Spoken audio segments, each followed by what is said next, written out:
السلام علیکم ورحمۃ اللہ وبرکاتہ۔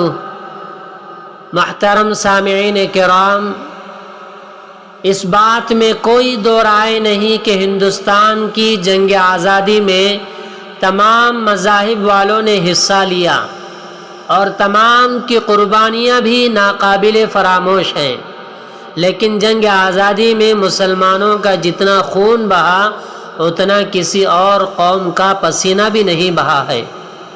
لیکن افسوس کہ مسلمانوں کی تاریخ کو بھلایا جا رہا ہے۔ سن 1857 سے 200 سال پہلے تک مسلمانوں نے تنہا انگریزوں سے مقابلہ کیا، لیکن جب مسلمانوں کو یہ محسوس ہوا کہ ہم تنہا اگر آزادی کے لیے لڑتے رہیں گے تو کبھی آزادی نہیں ملے گی، لہٰذا اس جنگ میں تمام مذاہب والوں کو شامل کرنا چاہیے۔ مسلمانوں نے دیگر مذاہب والوں کو آزادی کا سبق پڑھایا، ورنہ ان کے دل و دماغ میں آزادی کا تصور بھی نہ تھا۔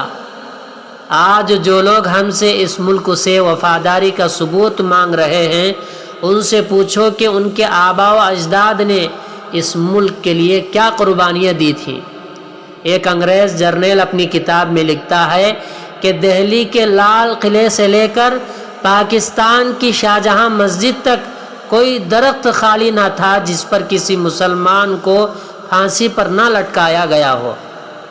ہم نے اس ملک کی آزادی کے لیے لاکھوں کی تعداد میں قربانیاں دی ہیں۔ تحریک آزادی کو شروع کرنے والے حضرت ٹیپو سلطان شہید رحمۃ اللہ علیہ تھے۔ آزادی کے لیے جہاد کا فتویٰ دینے والے حضرت شاہ عبدالعزیز دہلوی رحمۃ اللہ علیہ تھے۔ دارالعلوم دیوبند کی بنیاد آزادی کے لیے رکھی گئی تھی۔ اگر شیخ الہند، شیخ الاسلام، دارالعلوم دیوبند، انار کا درخت، ریشمی رومال کی تحریک، جمعیت علماء ہند اور مسلمان نہ ہوتے تو ہندوستان کبھی آزاد نہ ہوتا۔ یہ تو ہمارے اکابر تھے، انہوں نے کام صرف اللہ کی رضا کے لیے کیا، نہ کہ کسی عہدے کو پانے کے لیے۔ مجاہدین آزادی کے صف اول میں آج مہاتما گاندھی جی اور پنڈت جواہر لال نہرو کا نام لیا جاتا ہے۔ ان لوگوں سے پوچھو کہ گاندھی جی اور جواہر لال نہرو کو آزادی کا سبق کس نے پڑھایا؟ گاندھی جی افریقہ کے لا کالج میں زیر تعلیم تھے، ہندوستان کو واپسی کے لیے ان کے پاس پیسے تک نہیں تھے۔